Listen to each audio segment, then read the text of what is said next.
Hello students, welcome to Magnet Brains. मैं Rupali Verma. Magnet brains आपको 100% free education देता है और साथ ही आपको क्वालिटी कंटेंट दे रहा है, वो भी 100% फ्री। तो इसका फ़ायदा उठाते रहिए और साथ ही जो कोई भी परेशानी हो उसका समाधान भी आप यहाँ पर प्राप्त कर सकते हैं, वो भी 100% फ्री। यानी कि यहाँ आप कोई भी वीडियो कितनी बार भी देखना चाहें, आपको ना ही कोई कूपन लेना है, ना कोई पेमेंट करना है और ना ही किसी तरह के पैकेज को परचेज़ करना है। यहाँ आप जब भी आएँ, जितनी बार भी कोई भी वीडियो देखना चाहें, आपके लिए 100% फ्री है। तो आज का वीडियो भी इसी 100% फ्री की श्रृंखला में ही है। आज का वीडियो है क्लास 12th हिंदी इलेक्टिव के स्टूडेंट्स के लिए। हमारी बुक है अंतराल भाग 2, उसका अध्याय है 2 आरोहण। उसका आज हम लेकर आए हैं CBSE previous year questions solution, यानी कि लास्ट 10 ईयर्स में इस चैप्टर से जितने भी प्रश्न पूछे गए हैं आज हम उनको देखेंगे। तो ये 10 ईयर्स से हैं हमारे 2022 से लेकर 2013 तक जितने भी आपके क्वेश्चंस पूछे गए हैं वो आपके सामने हैं। तो शुरू करते हैं। सबसे पहले हमारे पास बहुविकल्पीय प्रश्न है जो हमसे 2021 और 22 में पूछे गए हैं। पहला प्रश्न है, आरोहण कहानी का कथानक आधारित है, जो किस चीज पर बेस्ड है ये कहानी? पहाड़ी जीवन पर, पहाड़ी मेहनतकश लोगों के जीवन पर, पहाड़ी लोगों की सरलता और कठिनाइयों पर, पहाड़ी और शहरी जीवन की चुनौतियों पर। ये कहानी आधारित है पहाड़ी मेहनतकश लोगों के जीवन पर, कि वहाँ के लोगों की जीवन बहुत कठिन है लेकिन तब भी वो मेहनत करने से पीछे नहीं हटते हैं। नेक्स्ट क्वेश्चन है, आरोहण पाठ में आई पंक्ति ऊंचे नीचे पाखों मां हे घसेरी ना जाए तू में किसे संबोधित किया गया है? इस पंक्ति में किसके बारे में बोला गया है? तो ये कहानी, जो ये पंक्ति बोली गई है वो है घास काटने वाली लड़की को, जो घास काटती है उसके लिए बोला गया है। नेक्स्ट, अब हमारे सामने आते हैं विषय वस्तु आधारित प्रश्न, यानी कि पूरे पाठ पर आधारित जो दीर्घोत्तरीय प्रश्न पूछे गए हैं, इससे वो हम यहाँ पर करेंगे। तो पहला प्रश्न है, उदाहरण देकर स्पष्ट कीजिए कि पर्वतारोहण में कौशल में प्रशिक्षित होने पर भी रूप सिंह और शेखर अप्रशिक्षित भूप सिंह के सामने बौने हैं। अब आपको यहाँ पर उदाहरण देकर बताना है। रूप सिंह जो है वो वहीं का रहने वाला था, तो वो पूरी तरीके से हैबिचुअल था और ऊपर चढ़ उतर रहा था, तो उसको जो है प्रशिक्षण की किसी जरूरत नहीं थी। जबकि जो भूप सिंह जो है वो अप्रशिक्षित था, लेकिन तब भी जो है वो आसानी से जो है नहीं चढ़ पाता है। क्यों? क्योंकि वो वहाँ का रहने वाला नहीं था। तो अब इसको हमें पूरी तरीके से स्पष्ट करना है। ये प्रश्न हमसे 2019 में पूछा गया है। तो देखिए क्या है, भूप सिंह अपने व्यवहारिक जीवन में प्रतिदिन बिना किसी उपकरण की सहायता से पर्वतों पर चढ़ता था। मतलब जो ट्रेंड होते हैं उन्हें कुछ न कुछ इक्विपमेंट की जरूरत पड़ती है ऊपर चढ़ने के लिए, लेकिन रूप सिंह तो पूरी दिन प्रतिदिन उसका काम था ऊपर नीचे करना। इसके लिए उन्होंने किसी से कोई प्रशिक्षण भी नहीं लिया था और ना ही उनके पास कोई सैद्धांतिक ज्ञान या जानकारी थी। जबकि प्रशिक्षित रूप सिंह सैद्धांतिक जानकारी के साथ विभिन्न प्रकार के उपकरणों की सहायता से पर्वतों पर चढ़ता था। जब हिमांग पर्वत पर चढ़ने की बारी आई तो रूप सिंह को पत्थरों, खूंटी, रस्सियों, कुल्हाड़ी आदि की आवश्यकता होने लगी और तब भूप सिंह ने ही उसे मफलर का सहारा देकर पहाड़ पर चढ़ाया। इस प्रकार पर्वतारोहण का प्रशिक्षण के बावजूद रूप सिंह अपने बड़े भाई भूप सिंह के सामने बौना पड़ गया था। नेक्स्ट क्वेश्चन आते हैं, क्वेश्चन नंबर 2। यहाँ पर 2 प्रश्न पूछे गए हैं, दोनों अलग अलग सालों में हैं, लेकिन घुमा फिराकर एक ही चीज पूछी गई है। क्या है? देखिए, भूप सिंह के जीवन मूल्य हमारे लिए प्रेरणा के स्रोत हैं। आरोहण पाठ के आधार पर सोदाहरण स्पष्ट कीजिए। ये प्रश्न हमसे पूछा गया 2016 में। नेक्स्ट है, आरोहण कहानी के आधार पर उन जीवन मूल्यों पर प्रकाश डालिए जो हमें भूप सिंह के जीवन से प्राप्त होते हैं। ये प्रश्न हमसे 2015 में पूछा गया है। तो हमें उन जीवन मूल्यों के बारे में बताना है जो भूप सिंह से हमें मिलते हैं। भूप सिंह आरोहण कहानी का मुख्य पात्र है। उसके अनुज रूप सिंह के घर छोड़कर चले जाने के बाद भूस्खलन ने उसके खेत, घर, माँ बाप सब कुछ उससे छीन लिए। अब भूप सिंह तो वहीं पे रह रहा था, तो रूप सिंह चला गया था छोड़कर। अब भूस्खलन हुआ तो उसका पूरा परिवार ही उसमें दब गया था। बावजूद इसके उसने विनाश का तांडव करने वाले हिमांग पर ही अपना बसेरा डाला। जिस पर्वत के भूस्खलन में उसका पूरा परिवार गया था, उसने उसी पर्वत के ऊपर चढ़कर ही अपना घर बनाया। ये नहीं कि हम चलो यहाँ पर सब लोग गए, हम यहाँ नहीं रहेंगे, नहीं, उसने उसी पर्वत पर चढ़ा, उसी में सबसे ऊपर अपने घर को बनाया। अपनी पत्नी शैला के साथ मिलकर खेती शुरू की, अथक परिश्रम करके झरने के पानी को खेतों की ओर मोड़ा, अपने कंधे पर उठाकर पहाड़ के दुर्गम रास्तों से 2 बछड़ों को नीचे से हिमांक पर्वत पर लेकर गया। पहाड़ के नीचे बसे अपने गांव माही में आग लगने पर झरने को मोड़कर आग बुझाई। वह अपने अनुज के कहने पर मसूरी ही नहीं गए और उन्होंने उससे यह भी कहा कि मेरी खुददारी को बख्श दो। उन्होंने पहाड़ पर जीने मरने का संकल्प कर रखा था। उनका मानना था कि हिमांक पर वह अकेले नहीं है, बल्कि अपने खेत, घर, माता पिता, शैला, महीम तथा पेड़ पौधों के साथ हैं। तो देखिए यहाँ पर बताया, जो पर्वत जो है उनसे उन्होंने सब कुछ छीन लिया था, उन्होंने उसी पर्वत पर बसेरा लगाया, हार नहीं मानी। दूसरा, इतनी हिम्मत करके 2 बछड़ों को ऊपर लेकर गए। वहां पर ऊपर जाने का रास्ता नहीं था, लेकिन तब भी अपने कंधों पर लाद के लेके गए। उसके ऊपर अपने खेत बनाए, झरनों का मुख खेतों की तरफ मोड़ा, यहाँ तक कि जब नीचे आग लगी तो उस झरने को उन्होंने अपने गांव की तरफ मोड़ दिया ताकि वो आग भी बुझ सके। तो यहाँ पर ऐसी बहुत सी चीज़ें हमने देखी कि विपरीत परिस्थितियों में जो है भूप सिंह को हार जाना चाहिए था, लेकिन वो हारे नहीं, उससे लड़े, आगे बढ़े और अपने जीवन मूल्यों को बचा कर रखा, दूसरों की मदद भी करते रहे। वो उन्हें महीप के घर छोड़कर चले जाने का भी बड़ा दुख हुआ। उनका बेटा जो महीप था, तभी उसके आने की सूचना पाकर वह नीचे गांव में उतरे थे। इस प्रकार भूप दादा एक और कर्मठ, खुददार, आत्मविश्वासी, आशावादी व्यक्ति थे, तो दूसरी ओर प्रेम, संवेदना, सहानुभूति जैसे कोमल भाव से परिपूर्ण भी। स्वयं रूप सिंह का ही कहना था कि वह ऊपर से जितने सख्त थे, अंदर से उतने ही नरम थे। हमें ऐसे व्यक्ति के जीवन से शिक्षा लेने की आवश्यकता है। अतः भूप सिंह ऐसा पात्र है जिसका जीवन प्रेरणादायी है। तो उनके अंदर ऐसी बहुत सी चीजें हैं जिनसे हम प्रेरणा ले सकते हैं। नेक्स्ट है क्वेश्चन नंबर 3। आरोहण कहानी के आधार पर सिद्ध कीजिए कि पहाड़ों का जीवन अत्यंत कठिन होता है। अब आपको इस कहानी के आधार पर बताना है। ये प्रश्न हमसे पूछा गया है सन 2016 में। नेक्स्ट क्वेश्चन है, आरोहण कहानी के आधार पर पर्वतीय जीवन की कठिनाइयों पर प्रकाश डालिए।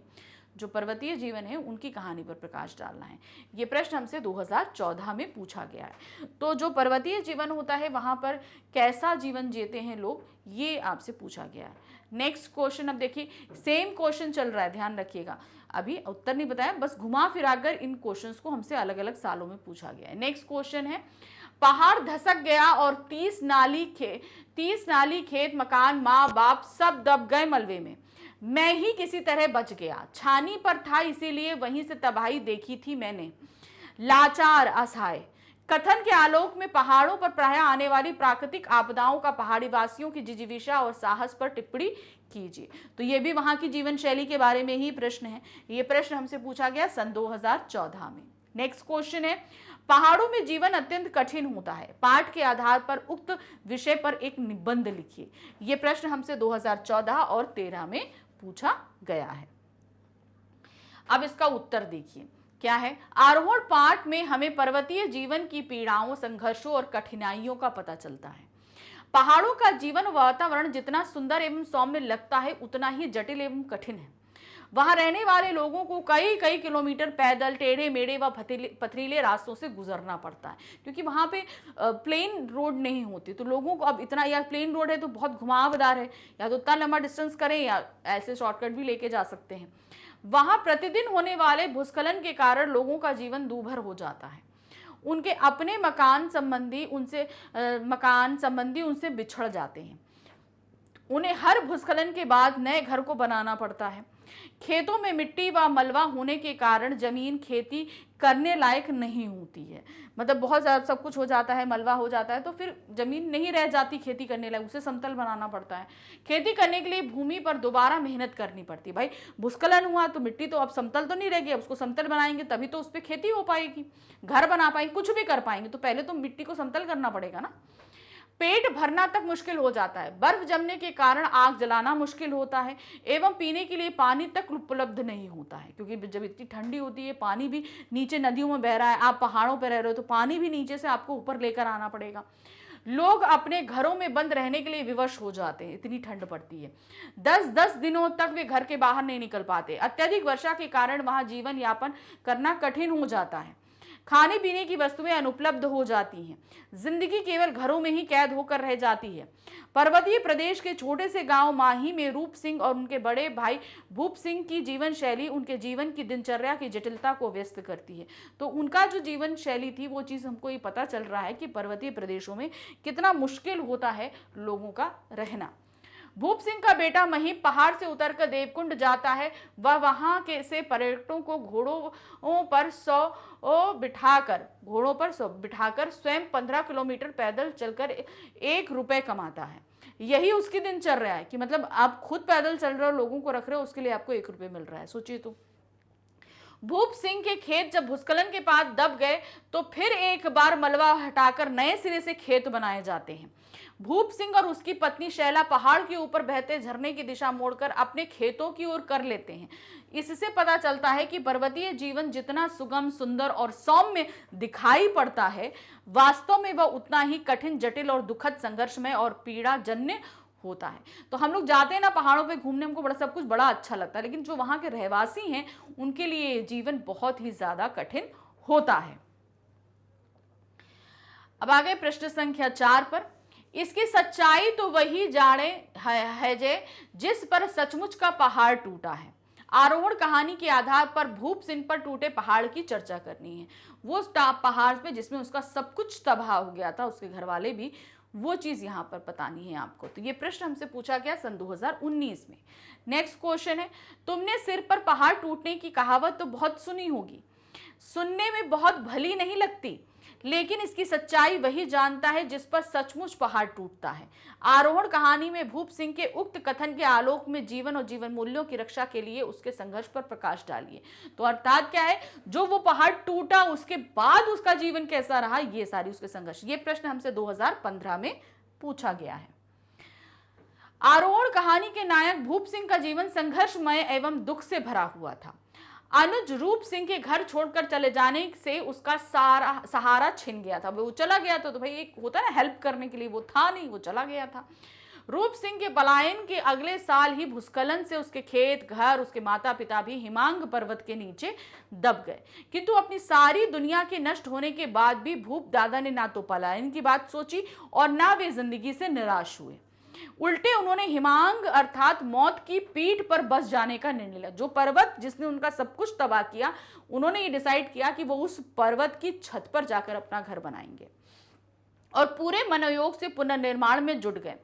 उन्होंने अपनी पत्नी शैला के साथ मिलकर पहाड़ों को समतल कर खेत बनाए, झरने का रुख मोड़ा, खेतों की ओर किया।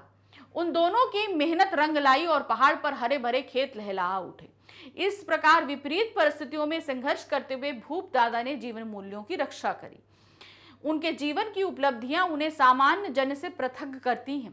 सामान्यतः विपरीत परिस्थितियों से घबराकर आम व्यक्ति नकारात्मक सोच से जुड़ने लगता है और गलत कार्यों की ओर प्रवृत्त हो जाता है। मतलब हमारे अंदर जब कुछ गलत होने लगता है तो हम निगेटिव थिंकिंग रखते हैं और गलत रास्ते यानी कि आसान रास्तों को चुनने लगते हैं, जो अक्सर गलत होते हैं।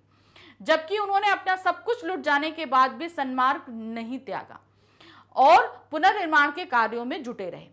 विकट परिस्थितियों में धैर्य धारण कर हिम्मतपूर्वक अपने कर्म पथ पर डटे रहने वाले जीवट पुरुष भूप सिंह एक आदर्श व्यक्ति के रूप में कहानी में चित्रित हुए हैं।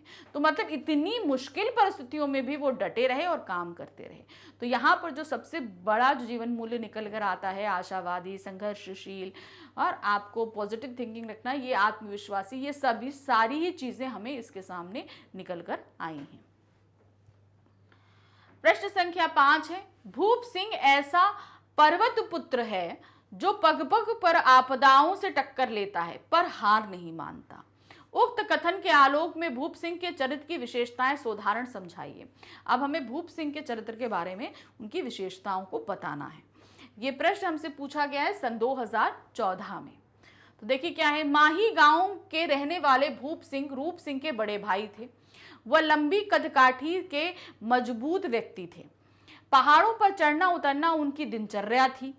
11 वर्ष पूर्व रूप सिंह के घर छोड़कर चले जाने की घटना से वे बेहद दुखी हुए थे।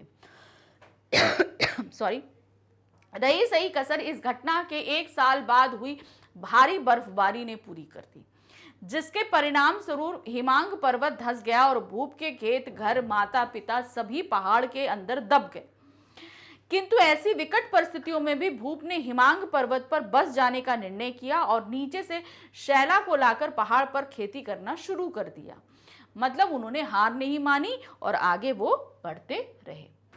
पहाड़ काटकर झरनों का पानी खेतों की ओर मोड़ना, जहां पर्वतारोहण का प्रशिक्षण प्राप्त रूप सिंह बिना पत्थरों, खूंटी, रस्सियों और कुल्हाड़ी के हिमांग पर्वत पर चढ़ने में असमर्थ था, वहीं भूप दादा ने अपने शरीर के विभिन्न अंगों का उचित संचालन कर मानसिक दृढ़ता के बल पर बिना औजारों के ही अपने अनुज और शेखर को पहाड़ पर चढ़ाने में सफलता प्राप्त की। तभी तो रूप सिंह मानता है कि पहाड़ों की चढ़ाई में भूप दादा का कोई जवाब नहीं है। उनकी शक्ति और पर्वतारोहण की कुशलता देख रूप सिंह उनकी तुलना सांप, छिपकली, बनमानुस और रोबोट से करता है कि मतलब उनसे बड़े हैं और इतनी बढ़िया से वो पहाड़ चढ़ लेते हैं। और यहाँ तक खुद तो चढ़े, साथ में उन्होंने रूप सिंह और अनुज क्या कहते हैं शेखर को भी पहाड़ चढ़ाने में मदद करी।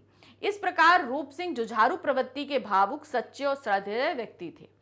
पहाड़ी जीवन व्यतीत करने वाले भूप सिंह को शहरी छल प्रपंच और धूर्तता ने स्पर्श तक नहीं किया था।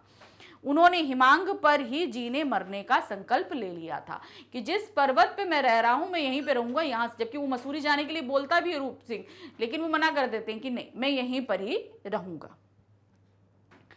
छठा प्रश्न है, शैला और भूप ने मिलकर पहाड़ पर नई जिंदगी की कहानी किस प्रकार लिखी, सोधारण स्पष्ट कीजिए। तो किस तरीके से उस पहाड़ को समतल किया, खेत बनाए, घर बनाए, झरने का रुख मोड़ा, मेहनत करी, खेती लहलहाने लगी, तो वही सब आपको यहाँ पर लिखना है। ये प्रश्न हमसे पूछा गया है सन 2016 में। तो क्या है, रूप सिंह के घर छोड़ने के बाद माही गांव में भारी बर्फबारी हुई, हिमांग के ऊंचे पहाड़ दरकने लगे।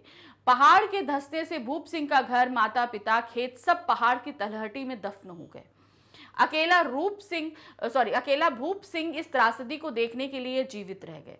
इस त्रासदी के बाद उन्होंने शैला से विवाह किया। शैला तथा भूप ने हिमांग की ऊंची पहाड़ी को काटकर समतल बनाया, खेत खलियान, घर सब कुछ तैयार किया। सूपिन नदी से गिरने वाले झरने को खेतों की ओर मोड़कर पानी की व्यवस्था की। जीवन के पुनर्निर्माण में शैला ने भूप सिंह की अत्यधिक मदद की। हिमांग की चोटी पर घर बनाकर उन्होंने सुख के साथ रहने लगे। वस्तुतः शैला और भूप ने मिलकर अपनी मेहनत से नई जिंदगी की कहानी लिखी। तो दोनों ने किस तरीके से मिलजुल कर पूरी अपने एक नए संसार को बसाया और उसकी बहुत ही अच्छे से तैयार, मतलब जहाँ बसाया उसको अच्छे से संभाला भी। अब आते हैं प्रश्न संख्या 7 पर। घर लौटते समय रूप सिंह को अजीब सी झिझक क्यों हो रही थी? आरोहण के आधार पर 2 कारण लिखिए। तो सबसे बात है, वो इतने सालों बिना कहे किसी से एक तो भाग गया था, वापस आ रहा था, वो भी इतने सालों बाद। उसे नहीं पता था कि घर में कौन कौन है, क्या है, उसे कुछ भी पता नहीं था। ये प्रश्न हमसे पूछा गया है सन 2014 में। तो देखिए क्या है, माही गांव का रूप सिंह 11 वर्ष पूर्व घर छोड़कर कपूर साहब के साथ मसूरी चला गया था। वहीं रहकर उसने उनके द्वारा पर्वतारोहण का प्रशिक्षण प्राप्त किया और 4000 की नौकरी पाई। 11 वर्ष बाद लौटते हुए रूप सिंह अजीब किस्म की लाज, अपनत्व और झिझक से घिरा था, क्योंकि उसने इतनी लंबी अवधि का अपने परिवार से दूर रहकर ना तो कोई पत्र व्यवहार ही किया और ना अन्य प्रकार से ही अपनों की सुध ली थी। मतलब उसने कोई जान परख ही नहीं करी थी कौन है कौन नहीं है, किसी तरह किसी को ना अपनी जानकारी किसी को दी और ना ही किसी की जानकारी प्राप्त करने की कोशिश ही करी थी उसने। गांव लौटते समय वह सोच रहा था कि यदि कोई उससे पूछेगा कि इतने वर्षों में कहाँ थे अथवा इतने वर्षों के बाद लौटकर आए ही क्यों, तो वह क्या जवाब देगा। तो ये सारी चीजों से वो बहुत ही ज्यादा झिझक रहा था। उसे डर लग रहा था कि कहीं कपूर साहब के पुत्र और इतने बड़े अधिकारी शेखर कपूर के सामने उसकी बेइज्जती ना हो जाए।